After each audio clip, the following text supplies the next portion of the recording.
Welcome to the Scratch Golfer's Mindset Podcast, the show committed to helping you dismantle the destructive mindset programs keeping you stuck in the proverbial bunker of poor performance so you can get out of your own way and play to your potential. My name is Paul Salter. I'm a high-performance hypnotherapist and mindset coach with 16 years of experience helping thousands of individuals like you get unstuck.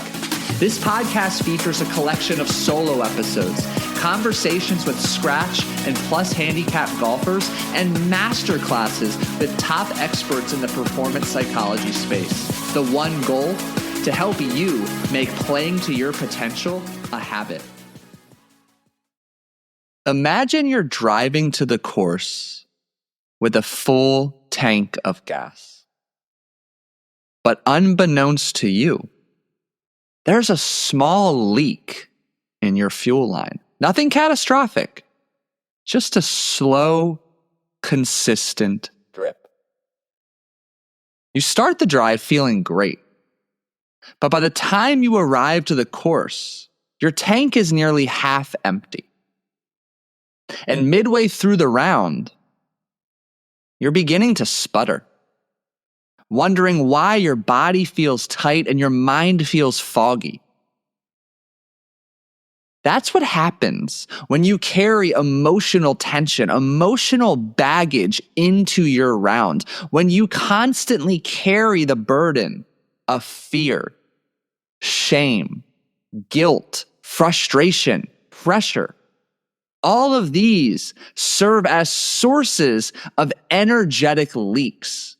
They quietly bleed your mental and physical energy, leaving you with less and less fuel to focus, to feel, to be the best version of yourself. And here's the wake-up call you need. This isn't just happening on the golf course. These same leaks are present in your business meetings, in conversations with your spouse, and during moments with your children.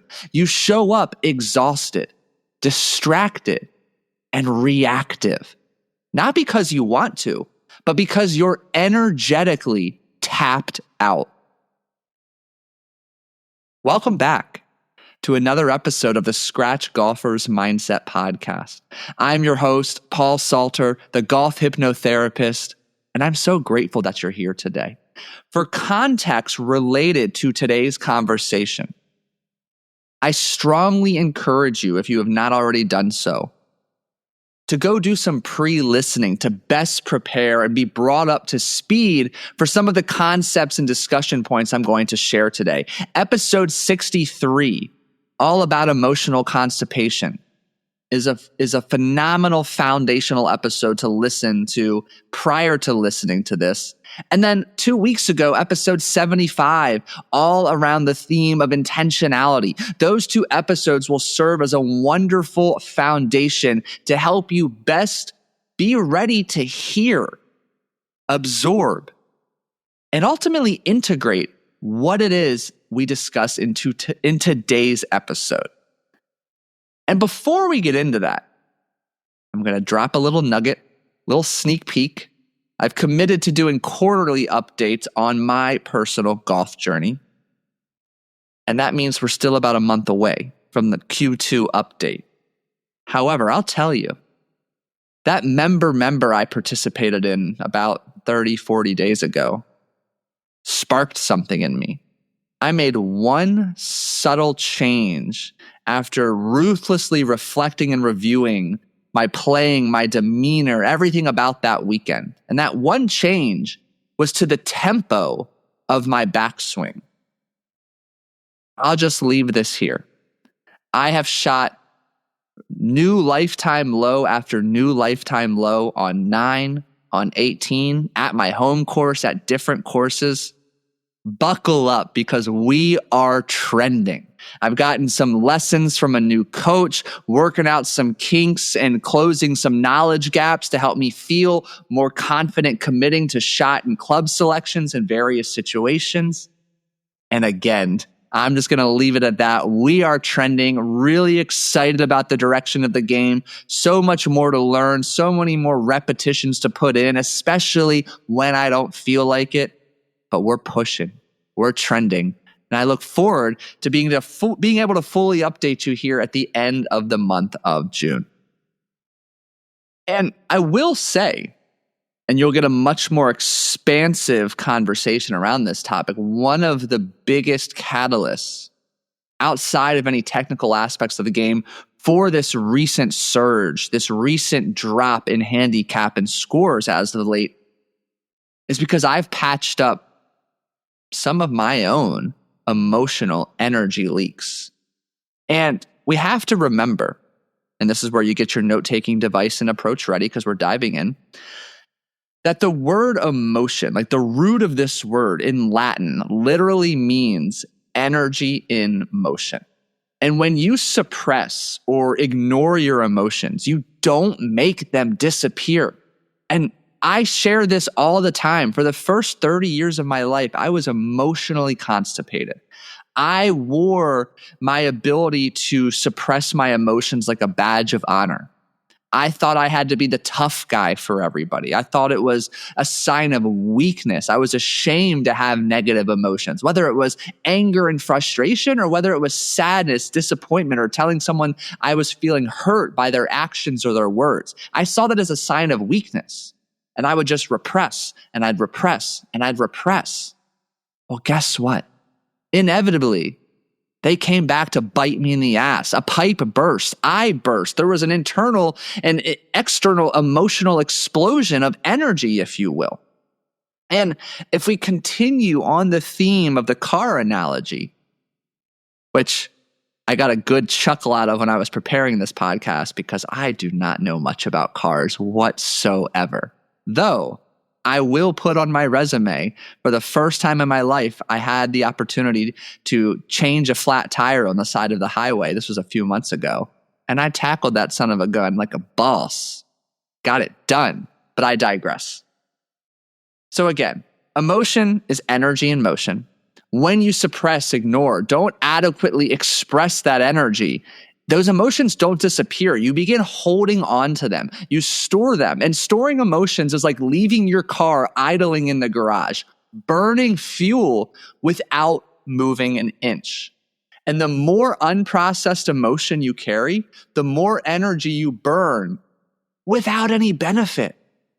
And the analogy I like to use when I'm working with my clients is, imagine that you are hiking up a mountain, and achieving the top of that mountain is like achieving the next goal you have set for yourself. You're going to have a hell of an easier time hiking that mountain if you're carrying as little gear and equipment as possible. If you are wearing a backpack full of heavy rocks, it's going to be incredibly difficult to ascend to the summit of that mountain. And that's what the experience of next level goal attainment is like if you're constantly holding on to and carrying shame, grief, fear, guilt, anger, frustration, sadness. That's what the experience is like. In fact, one of my clients is a phenomenal golfer plus handicap with some big tournament and competition aspirations to truly break through to the next level. And for a while, he had been sputtering in tournament play. He's tearing up his home course and some of the local courses. But when shit really matters and he needed to perform at his best, he would implode. He had no energy to rise to the occasion. And what would happen is, because of this lack of energy, he would fall back to what was familiar and already ingrained in the neural pathways within his mind. And those were the collection of bad habits that led to him sputtering in the first place. This guy, phenomenal golfer. No need to make any major changes to the technical aspect of his game. And in our very first session, we addressed something that had been repressed for nearly for more than 3 decades, a moment, a memory, an experience that was leading to him carrying such a strong, toxic, heavy emotion for so long. And he was unaware of it. After that call, and of course, the follow-up support, coaching, and communication between that and the next call, by the end of our second call, he was walking around like a totally different man, which, as you can imagine, led to him showing up much better in his engagement to his fiance, at work with his coworkers, but he was a new man in the next couple of tournaments. Suddenly, posting 70s, seeing 6s as the first number in his score once again. He was playing out of his mind when it mattered most, when it needed most, because he had freed up such a significant amount of energy through the deep work and process of releasing that stuck toxic emotion that had been buried for so long. And here's one of the most difficult aspects of comprehending this topic and this conversation, that you're carrying unprocessed and repressed emotion. A lot of it is flying under the radar. It's unconscious. You're not aware because you have repressed said moment, memory, or experience. And it creates a dichotomy of experience related to how you might view some of the deeper work that can be done with mindset coaching and hypnosis. On one end, it's like, oh my gosh, there is a gold mine, an abundance of energy I have yet to tap into. Who will I become when I'm able to tap into that energy? Yet, on the other side of the coin is the, oh shit, what am I unaware of? That's scary. What have I not confronted? What has my mind intentionally repressed to protect me from? What moment or experience have I not revisited in years and decades? And the mere thought of uncovering that, having to revisit and feel as if you're reliving, re-experiencing that, can be daunting, scary, doesn't do it justice. Yet here's the truth. There's likely an inner whisper in the faintest hour at the back of your mind that reminds you of that moment, that memory, that experience. And it's that moment, that memory, that experience that serves as the storage facility for that toxic emotion, that shame, that regret, that anger, that deep grief and sadness that you've repressed. And from personal experience and years of professional experience, it is always worth confronting to let go. And I might have mentioned this before. I still remember clear as day on my very first coaching call with my mindset coach. This was my first introduction and experience with hypnosis. And if you remember, if you know anything about my story, I hired her to help me specific to becoming the best poker player I could be. This was when I had just started playing poker professionally. I felt like I was running into a brick wall, doing all the right things, but feeling as if I was lighting money on fire. My very first call, the moments, the memories we revisited were all around losing my best friend at the age of 21. And this was 7 years later that her and I were having this conversation. And I was in such shock and carried so much guilt and shame and sadness for kind of how the last few months of our friendship had kind of unfolded. But that I still remember, I spoke at his funeral.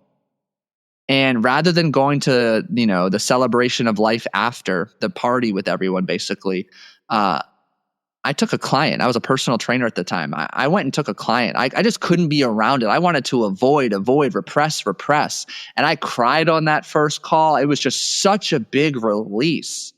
And I remember within a couple of days after that call, just feeling as if I'd gotten a little pep back in my step, a little energy. And my wife at the time noticed it. There was just a change in my demeanor. I felt lighter. And that's because I was no longer waking up every day. You and I both wake up every day with a limited amount of fuel, a limited amount of energy to expend throughout the day. I was no longer allocating a large portion of that limited fuel tank to carrying that shame, that sadness, that grief, that regret. And it was through the deep work with my coach, I was able to let go of that, to free up energy, to do what I needed to do. And that's what I really want you to understand. You've heard me say this since the inception of this podcast. You don't have a lack of information problem. You know what to do. You have a mindset problem. And underneath that, you really have an energy or a lack thereof problem. When you know what to do and you don't do it, it's because a combination of factors, but if I'm going to simplify, there's a deep-rooted fear. There's a deep-rooted belief. You feel you're not worthy, you're not deserving, you're not capable. You're afraid of failure, success, embarrassment, rejection, judgment, or you don't know how to manage anger, shame, guilt, fear, frustration, sadness. You're carrying these emotions without the tools to let them go, without the tools to kick them out of the driver's seat of your decisions and actions and step back in and take ownership and control of your life. But what you don't understand is if you continue to move forward, operating close to E, this is why you struggle in a round of golf to execute your pre-shot routine, your handful of simple non-negotiable processes. That's why you abandon your routine. It's why you lose your cool, spiral after a bad hole, or just simply check out mentally halfway throughout a round. Your nervous system is simply running out of fuel. And when that happens, you don't rise to the occasion. You fall back to your habits. When you're depleted, it's almost impossible to stay curious after a bad shot, to stay patient when your kids push your buttons, or to stay calm when your business throws you a curveball. The version of you that knows how to stay composed, how to reset, recommit, that version exists. But that version of you needs energy to come back online. And if you're not managing your energetic budget, if you're not actively working to identify and patch your fuel leaks, that version of you will never come online. You'll remain reactive, indecisive, short-tempered, constantly feeling trapped, stuck in a pattern of 2 steps forward and 3 steps back. So we've vaguely alluded to it, the duration of this conversation so far, these energy leaks. And hopefully at this point you understand your inability, your unwillingness to confront some of the emotions you've been carrying, failing to acknowledge and express. But we need to provide a little more clarity on just how else energy leaks show up, what they look like. And truthfully, not all energy leaks are created equal. Some are slow, steady drips. Others are full-on blowouts. So I like to differentiate between small and large energy leaks, and then conscious and unconscious energy leaks. And if you recall reading one of the past editions of the More Pars Than Bogeys newsletter, which if you're not reading those every Friday, you're missing out on pure gold. I had an entire newsletter dedicated to self-sabotage. And similarly, I broke down self-sabotage into 2 categories. Capital S, the big obvious versions of self-sabotage, and then lowercase s. Subtle, small forms of sabotage that on their own kind of look, not a big deal, but they add up. They pack a massive punch. And we can think of energy leaks in a similar vein. Small energy leaks look like mindlessly scrolling through your phone in your car rather than getting out, doing the stretching, the full body warm up you need to go play to your best. It's scrolling on your phone in between shots, in between holes. Small energy leaks look like ruminating over yesterday's missed putts while brushing your teeth later that night. Skipping your workout or your meditation because you're so-called too busy. You don't have time for it. And again, each of these don't feel like much on their own. They're one-offs. They're not a big deal. But over time, they add up. Like a leaky faucet that slowly runs your energy bill through the roof, these continuously drain you and rob you of having the energy you need to build the new behaviors, to upgrade them into habits to be able to play to your best. And I'm going to take a tangent for a minute. And I'll come back to large energy leaks after that. It's really important to understand basic behavior change and habit formation. It's important to understand that habit formation occurs to literally conserve energy. When you are attempting to begin a new behavior, the activation energy required is far greater than the amount of energy needed to sustain and consistently repeat said behavior once it has been solidified and integrated as a habit. So you, as do I, possess a collection of habits that work for and work against you. These outdated, destructive mindset programs and patterns of thinking, feeling, believing, and behaving. If you want to make positive changes, if you want to learn to let go of habit A and build habit B, it requires a lot of upfront energy. There's a massive energetic investment needed to begin doing the neural pathway rewiring, creating new neural pathways in order for that behavior to become a little easier with each passing moment and passing day, so that inevitably it can be solidified as a habit where it ends up being something you've done so much, so frequently, your brain wants to conserve energy, and suddenly it becomes infinitely easier to execute. But what I need you to hear is, again, new behavior formation, inevitably new habit formation, requires a significant upfront energy cost. And if you're struggling with new behavior and habit formation, it's likely because you're operating with an empty fuel tank. Bringing us back on track, large energy leaks, what do they look like? Well, they could look like replaying a work mistake or a fight with your spouse over and over for hours, days, dare I say weeks. Stewing in frustration after you've chunked a wedge or three-putt, letting it linger the next hole, the next round. Carrying shame or self-judgment from poor past performances or broken promises. These types of energy leaks, they hit hard, they hit fast. They pull you out of the present moment and take your energy in an instant.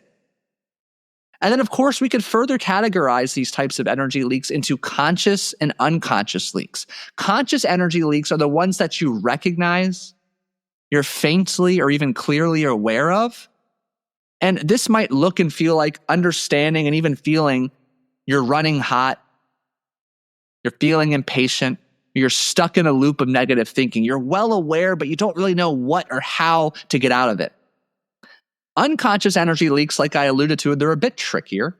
They stem from unresolved emotional wounds, limiting beliefs, destructive mindset programs that you may not even realize you're operating from. This could be conflict avoidance, people pleasing, playing small, feeling fearful and uncomfortable with the spotlight or all eyes on you, thinking you need to earn an opportunity to rest, relax, or recharge.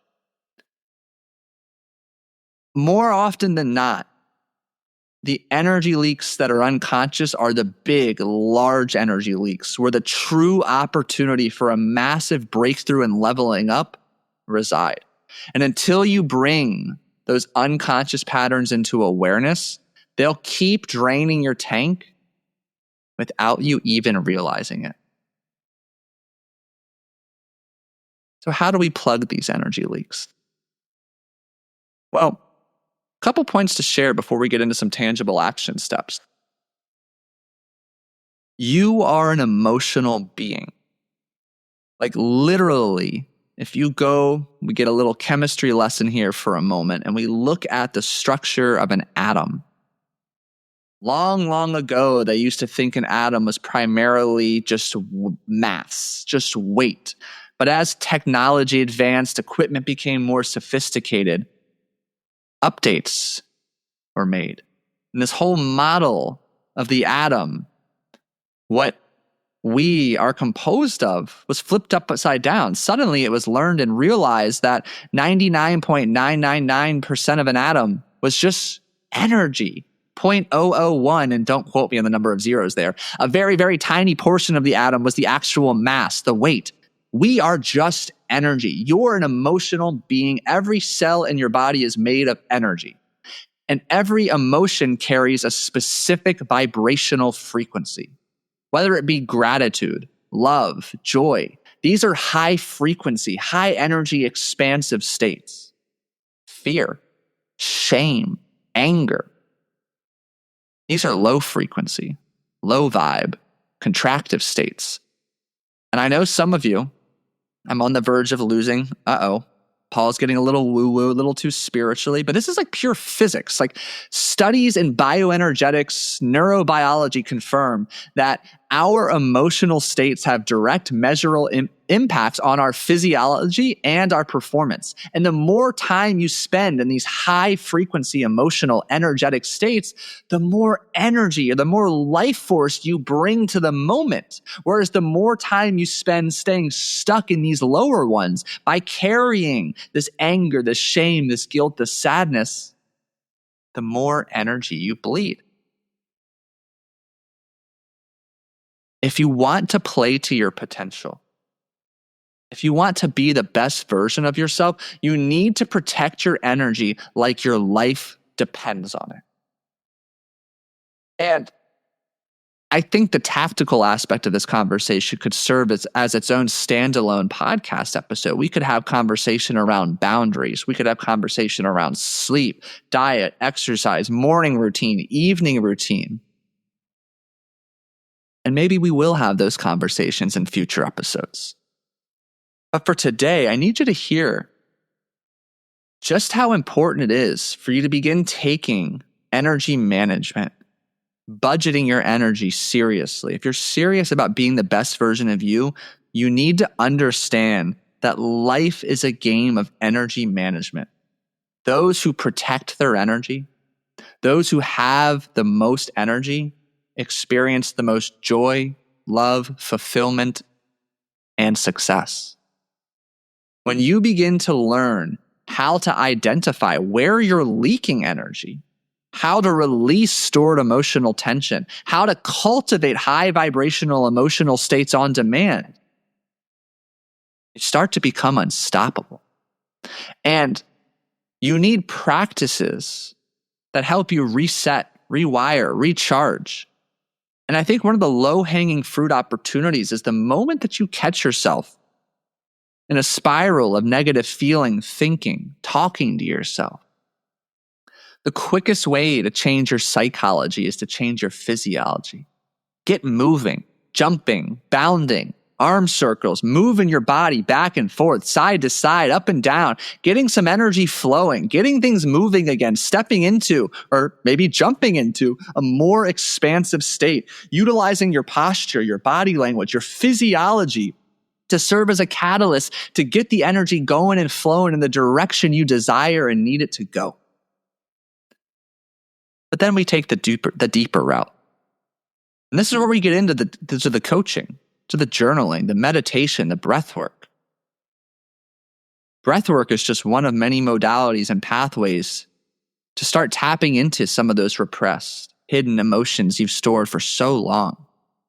Mindset coaching and hypnosis will take you straight to the core of when, why, and how you learn to think, feel, believe, and behave in a certain way. Journaling will open up the door, the opportunity to begin to see where and how these patterns began to exist, why, and help bring clarity to connect the dots about what needs to be done to let them go, to make the upgrades and changes you need. Utilizing your breath on demand to cultivate a high energy state, to operate at a higher emotional vibration and frequency is something you can utilize on the course, before a meeting, navigating your way through traffic, or when spending time with your spouse and your children. I think I need you to hear this again, and I will happily sound like a broken record. You can't change unless you change.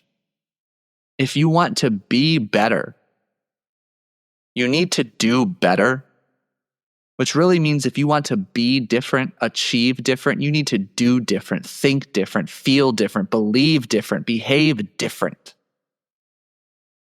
And the reason you're struggling to be better, be different, do better, do different, isn't a reflection of your character.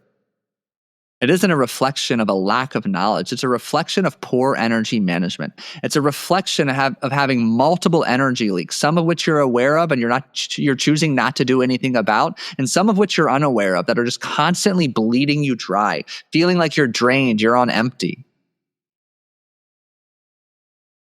And if you're picking up what I'm putting down, if this conversation, my words, my stories are resonating with you, I invite you to reach out.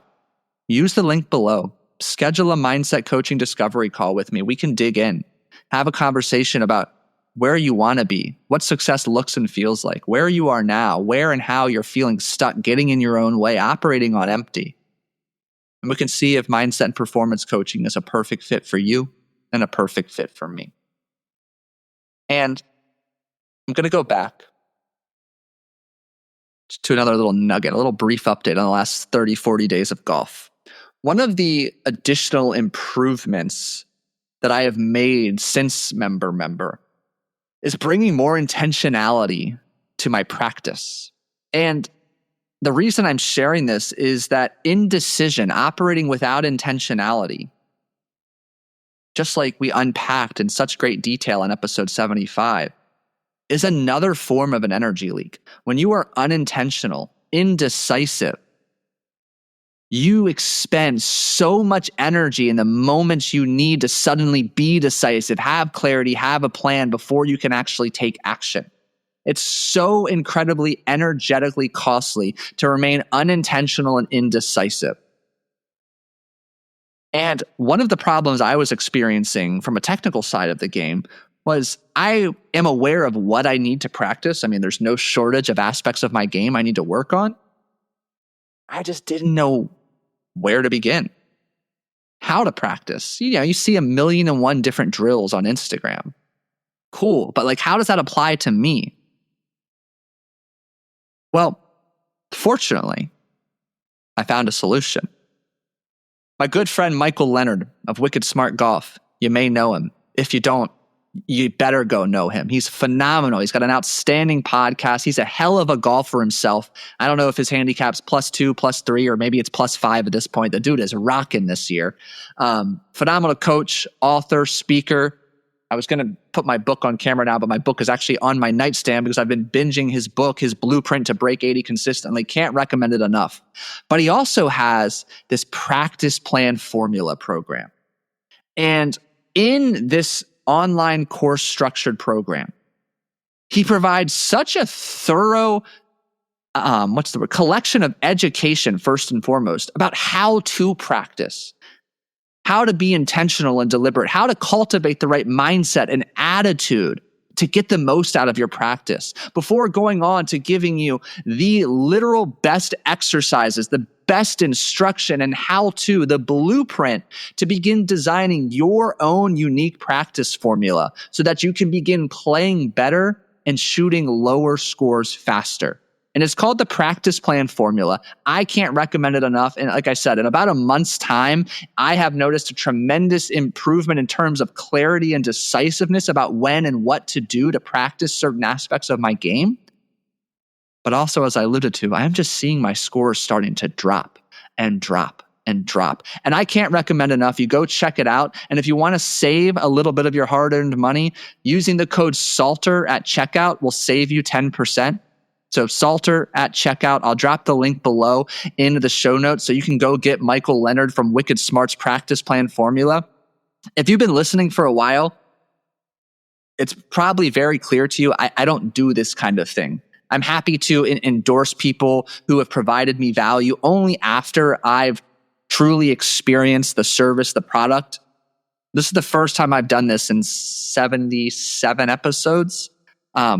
Because I truly value Michael's knowledge.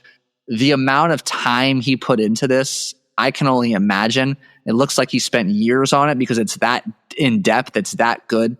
If you're struggling with how to practice, what to do, I encourage you to go check it out. As we wrap up our conversation here, I remind you again, you're an emotional being. Emotion is nothing more than energy in motion. And if you are not addressing the collection of conscious and unconscious, small and large energy leaks, It's like every day you're starting with a full tank of gas, but by a couple hours in, you're already well on your way to empty. And you experience this in a day, you experience this in a round of golf, and you are simply operating at such an energy deficit. You will never have the initial activation energy investment required to build the new behaviors and ultimately the new habits you need to become the next best version of yourself. Life is a game of energy management. Protect it, cultivate it, and use it to go step into the best version of yourself. I thank you so much for listening today. I'm thrilled to be able to have this conversation with you. I'm so grateful you keep coming back every Thursday to listen to me, to listen to the phenomenal guests I bring on every other Thursday. So thank you for being here. If you haven't done so, 30 seconds to leave a genuine rating or review on Apple Podcasts, Spotify, wherever you're listening. It means a lot to me. It goes a long way in helping me bring on the phenomenal guests, such as the Dr. Bob Winters, Joseph Parents, such as the Scott Fawcett's, the Mark Immelmans, the Michael Leonards, the Josh Nichols, the Jason Novetsky's, and so on and so forth. Those ratings and reviews go a long way, and I'd appreciate you pausing right now to leave one. Have a fantastic rest of your week. Hit them straight this weekend, and I'll catch you in the next episode.